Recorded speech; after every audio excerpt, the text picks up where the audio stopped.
wabarakatuh.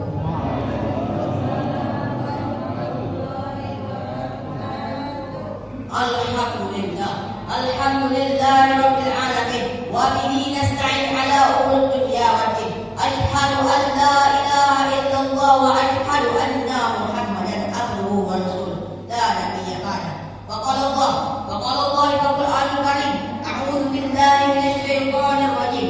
Bismillahirrahmanirrahim. Inna anzalnahu fi lailatul qadr. Shadaqallahul azim. Fasumma hadis Nabiyuna Muhammad sallallahu alaihi wasallam fi kitabil hadis, innamal a'malu binniyat wa innamal likulli imrin ma nawa.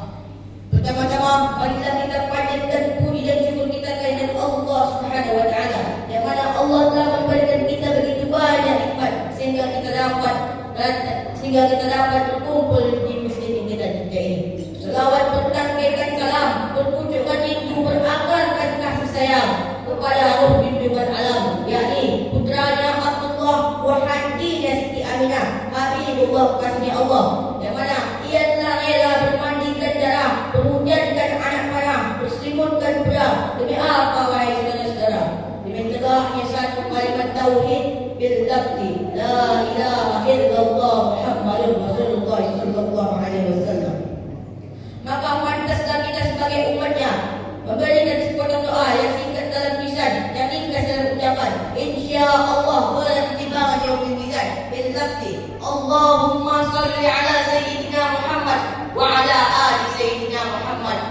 Adapun yang saya hormati Bapak Ibu yang dapat hadir pada malam yang berbahagia ini, dan adapun juga saya berdiri di sini untuk menyampaikan sebuah ceramah singkat saya yang berjudul Malam Lailatul Qadar. Sahabat yang dimuliakan oleh Allah Subhanahu wa taala, ada salah satu malam yang dimuliakan oleh Allah Subhanahu wa taala di bulan suci Ramadan ini, yaitu malam Lailatul Qadar. Malam Lailatul Qadar adalah malam yang begitu istimewa dalam agama Islam dan merupakan salah satu malam yang memiliki hikmah dan keutamaan bagi umat Islam yang sangat penting. Allah Subhanahu wa taala berfirman dalam Al-Quran, surat Al-Qadar ayat 1 sampai 3 yang berbunyi, a'udzu billahi minasy syaithanir rajim. Bismillahirrahmanirrahim. Inna anzalnahu fi lailatul qadr. Wa ma adraka ma lailatul qadr. Lailatul qadri khairun min alf syahr.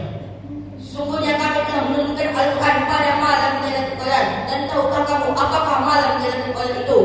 Malam Lailatul Qadar itu adalah malam yang lebih baik daripada 1000 bulan. Dan apa saja keutamaan dan keistimewaan dari malam tersebut? Yang pertama, malam Lailatul Qadar adalah malam dibukannya Al-Quran. Allah Subhanahu wa taala berfirman dalam surat Al-Baqarah ayat 185 yang berbunyi, a'udzu billahi minasy syaithanir rajim. Bismillahirrahmanirrahim. Syahrul Ramadan alladzi unzila fihi al-Qur'an hudan lin-nas wa bayyinatin minal huda wal furqan.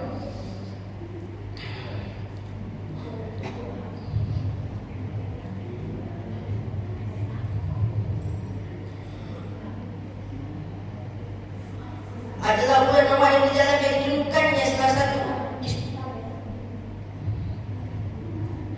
bulan Ramadan adalah bulan yang di dalamnya diturunkannya permulaan Al-Quran sebagai petunjuk bagi manusia dan penjelasan mengenai petunjuk itu, berbeda antara hak dan yang batil. Adapun yang kedua, malam Lailatul Qadar lebih baik daripada 10 bulan. Allah Subhanahu wa taala berfirman dalam Al-Quran surat Al-Qadar ayat 3 yang berbunyi, Lailatul Qadar khairun min alf syahr. Sungguhnya malam Lailatul Qadar itu lebih baik daripada 1000 bulan, dan amalan kita yang kita kerjakan pada malam itu pahalanya lebih baik daripada 1000 bulan.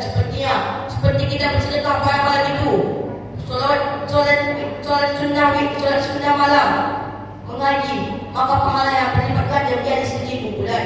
Dan ada pun yang ketiga, malam yang penuh berkah, sebagai firman Allah dalam Al-Quran surat At-Taubah ayat ketiga, inna anzalnahu fi lailatin mubarakah inna kunna munzirin. Sungguhnya kami menurunkannya pada suatu malam yang diberkahi, dan sesungguhnya kami lah yang memberikan peringatan. Dan adapun keutamaan yang keempat dari malam Lailatul Qadar adalah malaikat, yaitu malaikat Jibril turun ke bumi, turun pada malam Lailatul Qadar. Hal ini bisa dilihat dari surat Al-Qadar ayat keempat, tanzilul tabarruh fiha. Pada malam itu turunlah malaikat-malaikat dan juga malaikat Jibril. Ingatlah bahawa turunnya malaikat menandakan turunnya berkah dan rahmat. Dan ada yang kelima, malam daya kemuliaan disimpan dengan salam. Yang dimaksud dengan salam ini, saudara-saudara bisa lihat dalam surat Al-Qadar ayat kelima yang berbunyi salamun hiya hatta matla'il fajr. Malam ini penuh dengan kesejahteraan dari kesejahteraan sampai di fajar. Dari malam ini penuh dengan keselamatan yang mana kita tidak dapat berbuat apa-apa di malam ini. Tidak dapat berbuat apa-apa di malam ini, baik berbuat jelek maupun mengganggu orang. Dan juga hadis yang diriwayatkan oleh Imam Bukhari dan Muslim juga menjelaskan keutamaan dan makna dari malam Lailatul Qadar. Dari Aisyah radhiyallahu anhu, ia berkata, "Ya Rasulullah, jika aku mengetahui malam Lailatul Qadar itu, apakah yang harus aku ucapkan pada malam itu?" Beliau menjawab, "Ucapkanlah Allahumma innaka 'afuwwun tuhibbul 'afwa fa'fu 'anna." Sesungguhnya engkau Maha Pengampun dan engkau suka memaafkan, maka maafkanlah aku. Dari hadis ini Nabi Muhammad SAW memberikan sebuah doa yang sangat dianjurkan diucapkan pada malam Lailatul Qadar. Makna penting tentang pengampunan dan kebaikan hati. Hikmah dari malam ini sebagai petunjuk baik bagi hikmah dari malam ini sebagai peringatan kita untuk memperbanyak amal ibadah kebaikan pada malam tersebut. Demikian yang bisa saya sampaikan. Wabillahi taufiq wal hidayah. Assalamualaikum warahmatullahi wabarakatuh.